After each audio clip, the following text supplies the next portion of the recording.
one of the reasons we don't talk as blokes is, in my mind, twofold. One is we don't want to be a burden. As blokes, we know that other blokes are doing it tough. Life's a struggle, and our mates have already got their own shit on their plate. Why would we add to that? Hey guys, thanks again for tuning back in.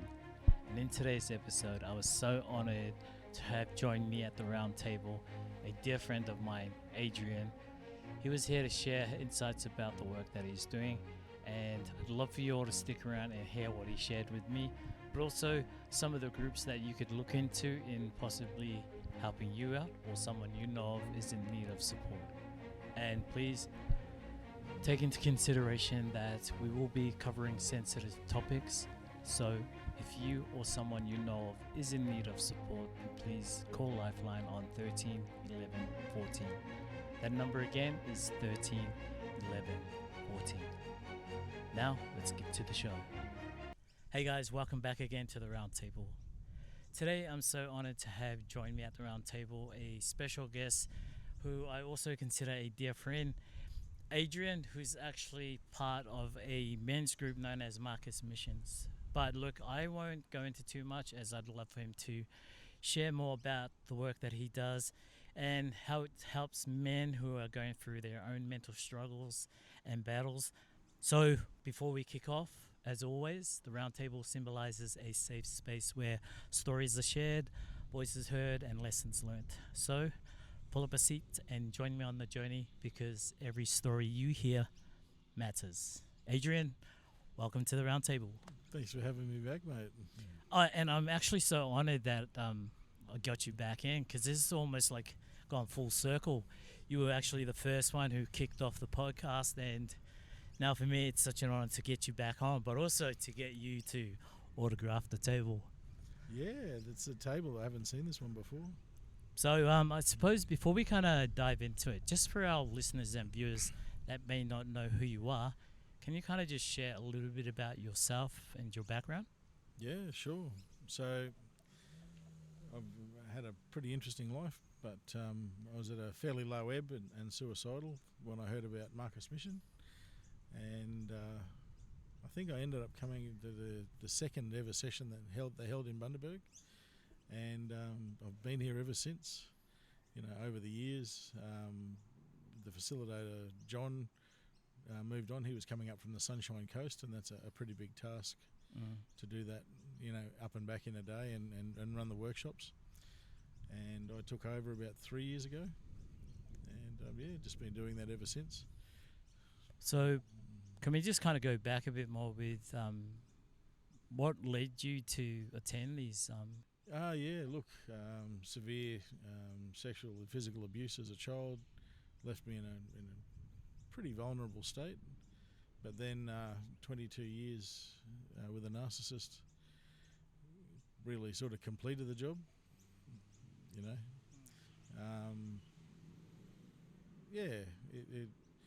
It's hard to describe how low you can get before you contemplate taking your own life, but you get there eventually if there's enough pressure and enough time.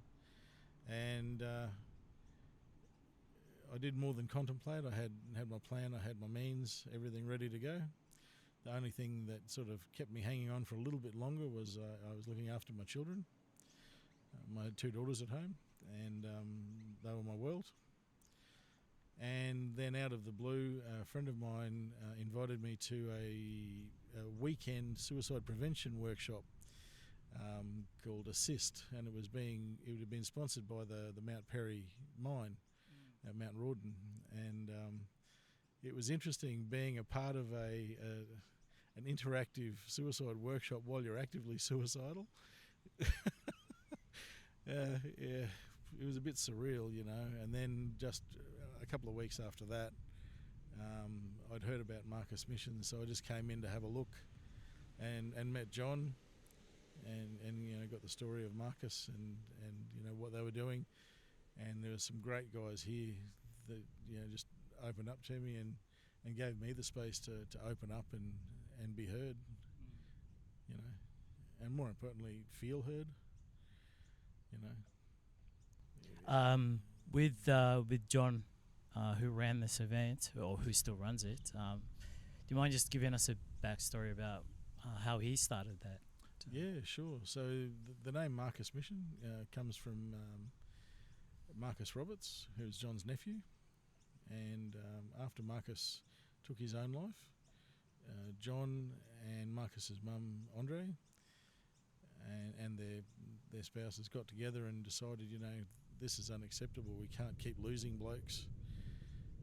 We need to do something about it. So they got together and created Marcus Mission in conjunction with Wesley Mission, hence the mission part of the name. And John's got 20 years, on the phones with Lifeline.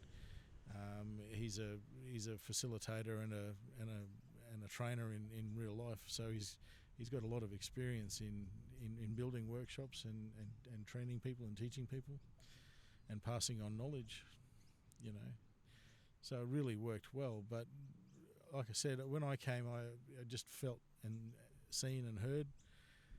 And the way they went about it really gelled for me. Yeah. And today, look, there's more blokes than ever that need someone to talk to, And it's pretty hard to find, men-only spaces where we can do that, where we can talk openly and freely without judgment and without someone trying to bloody fix us. Because at the end of the day, you can't fix people. They've got to fix themselves. But you can certainly ask them questions and get them to ask themselves some hard questions and sort of figure out where you're at and lead them to a place where they're ready. What are the common, I suppose, issues or struggles that men go through where, as you mentioned before, we all try to fix some of these guys who are going through a hardship, yet sometimes our approach of not understanding what they're going through can probably push them further over the edge? Yeah, look, I don't know if us wanting to fix it would sort of push them further over the edge. But when you jump in and sort of fix things or do things for others, you're not letting them do it. They're not getting the experience. Probably the first time I sort of thought about things that way was helping my children with their homework. Oh, Dad, can you do this for me? It's like, no, darling, but I will sit here with you and help you think it through until you get the answer. Because if I do it for you, when you go and do the test tomorrow, you're not going to know the stuff that we've been doing, And the same thing, even with my own time on the phones at Lifeline, people need to be reminded of their own agency and their own skills. When you're in the moment and in distress, it's hard to think of those things. And us being there to ask the questions and remind them that they've gotten through this before quite often and remind them of their own strength is the best way to get people back on their feet, Give them the opportunity to help themselves. And what do you think are some of the things that are also areas where men struggle to reach out?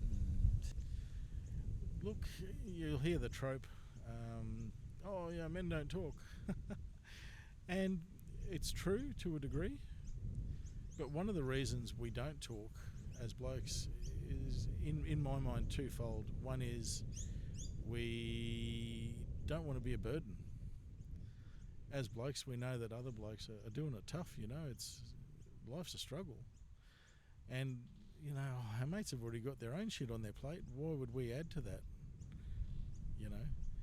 And the other one is, quite often, if we speak to the wrong person, it gets used against us later. Sometimes it'll get brought up in arguments later on, or at work it could be used as an excuse to move you on or whatever. So we're sort of reluctant to put ourselves in a position of vulnerability and open ourselves up to negative consequences when we're already hurting. And with places like Marcus Missions, what's that meant for you? And It simply means that I've got someone I can talk to, and it won't get used against me. There's no judgment. You know, we look at the person as a person, and we look at their actions as their actions. They're two parts of the same coin, but bad actions don't always mean it's a bad person. You know, sometimes we've got to look at the situation that arises around the whatever. You know, it could be, you know, addiction. It's pretty widely accepted now that addiction's not just a weakness. It's generally the result of trauma at some point. You know, people looking to dull pain. You know, and we find comfort in things that sort of work for us. They're not always the best for us, but sometimes we just keep doing the same thing because it hurts less. You know. And the way to fix it, we can't really fix those things until we look at the underlying problems, you know.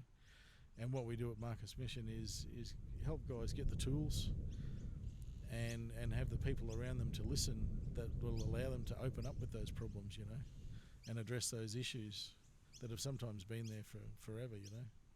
Hey guys, thanks again for tuning back in.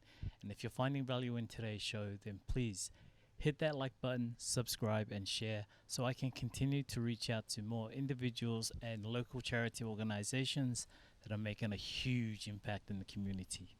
And please, if you or someone you know of is in need of support, then please call Lifeline on 13 11 14. That number again is 13 11 14.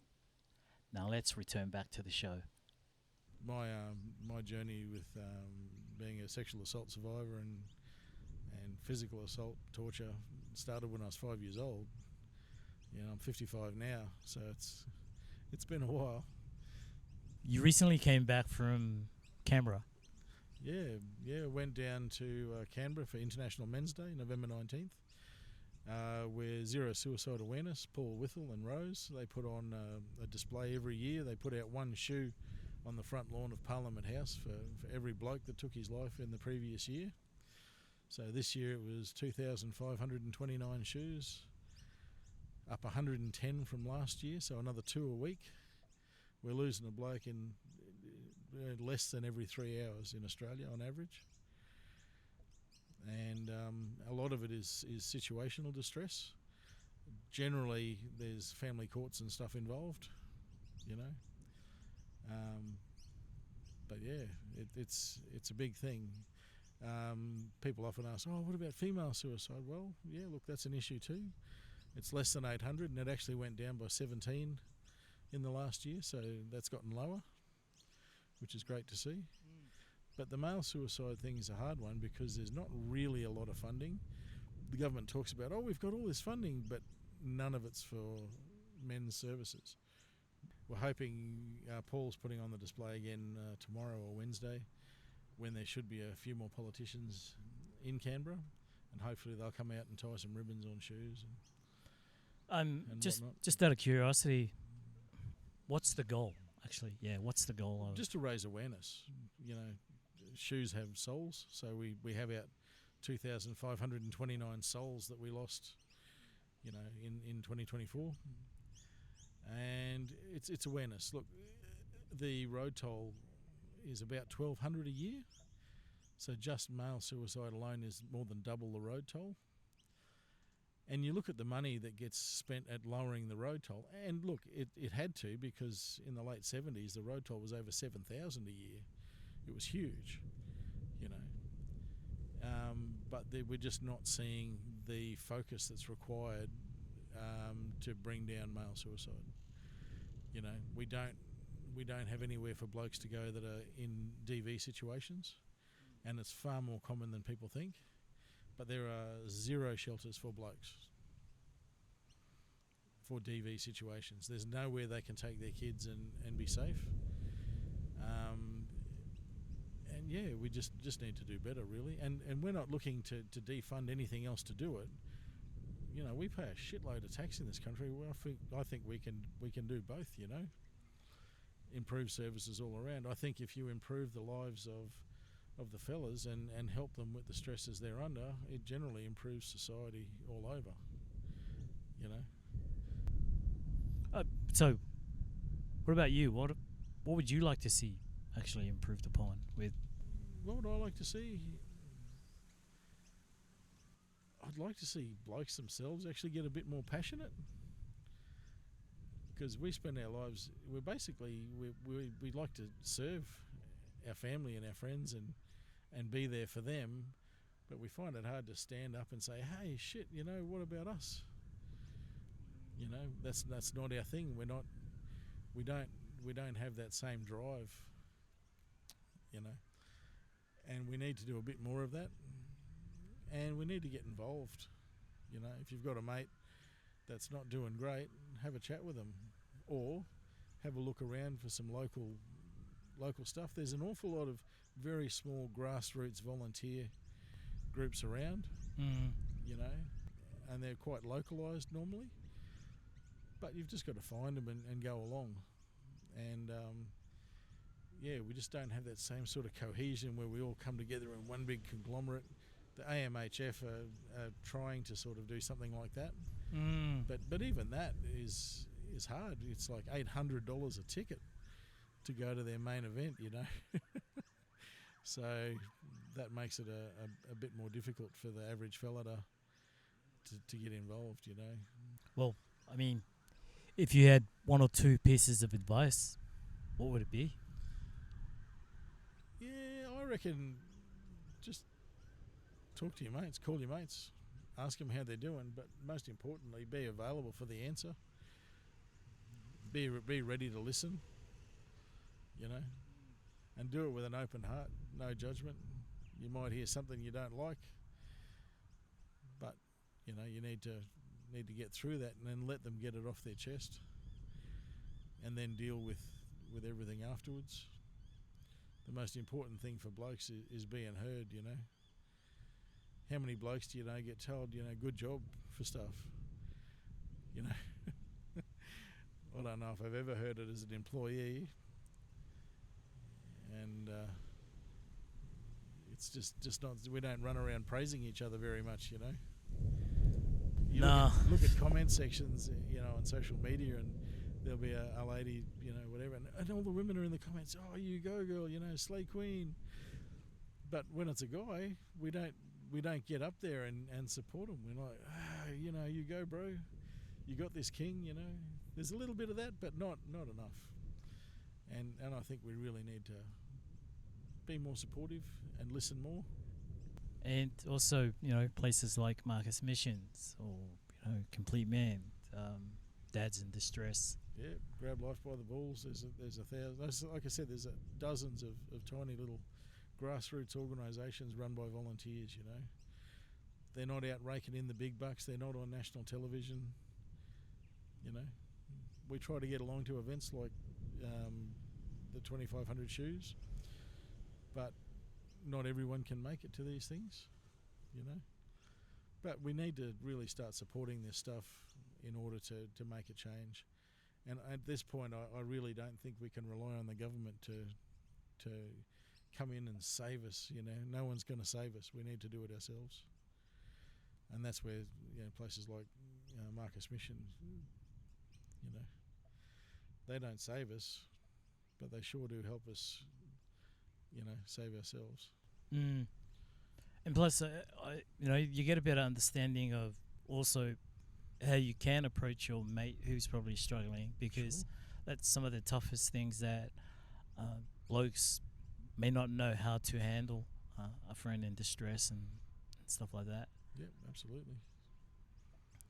So I suppose, since you've been with Marcus Missions, I actually was so honoured to sit in on one of your meets today, which was pretty awesome. As a facilitator, I think you do such a great job. If people want to kind of learn about this place or know where they could, find you, where could they contact you? Or Marcus Mission, we're on Instagram, we're on Facebook. Just look us up. Cool. And we normally list our meetings. So we've got regular workshops on the Sunshine Coast, up here in Bundy once a month as well, and at Ipswich. But we also do, I think, a Zoom meeting twice a month. so people could even get online and do that. I know on the Sunshine Coast, mid-month they also do a walk and talk. So for guys that don't want to, sort of be in a big group and sit around, talking about stuff, you can go for a walk with John and the lads and have a chat while you're moving around, Oh, cool. But what about for someone that's new and wants to come to a place because maybe they're feeling nervous? What could be something that expect to walk into? Expect to walk into? Yeah, well, we actually had a fella here a few years ago. He was an excavator operator. And at the end of the first session that he sat in on, he goes, "You know what? I thought this was going to be shit, but it was bloody brilliant." So expectations are a funny thing, But yeah, all you'll find is a few guys there that generally we've all got our own problems. We sort of focused on those, but we're there to listen, and we're there to give you a voice and help you find yourself again, get some tools to manage the really tough times, and give you someone that you can reach out to if you need to. One of the other things we do is sort of one-on-one mentoring. I don't really like that word too much, but it's just being a mate basically. And normally someone who wanted that sort of help, we'd catch up with them once a month, just one-on-one, and have a chat with them. We train guys how to be one of those helpers or blokes or mates, mentor. I don't know, I find that mantle a little bit hard to wear. Gonna have to come up with a new one. No, I don't know. I just don't feel like I'm doing anything super special. I'm just doing what needs to be done, Nah, mate, I think you're doing a brilliant job. And yeah, but we certainly teach the skills required to help others in a meaningful way for those that wish to learn them. Absolutely. Oh, cool. Look, I suppose before we kind of wrap up, any final thoughts? No, mate, just keep doing what you're doing. It's all about conversations. And yeah, seeing what you're doing is exactly what we need, conversations. I was blown away to be the first one, and super stoked to be back again after seeing, your brand come up in your logo, and you've got your channel and everything's just kicking along nicely. Now Thanks. We just need to get people watching and having those conversations. Yeah, absolutely. It's one conversation at a time, and hopefully get to reach out to those that may not know how to reach out to places like Marcus Missions, Grab Life by the Balls, and so on. So, Adrian, man, thanks for joining me at the round table, man. Appreciate you taking the time to pleasure, join mate. me, and yeah, look forward to another one down the track. Absolute pleasure. Thanks, man. Thanks, Tal.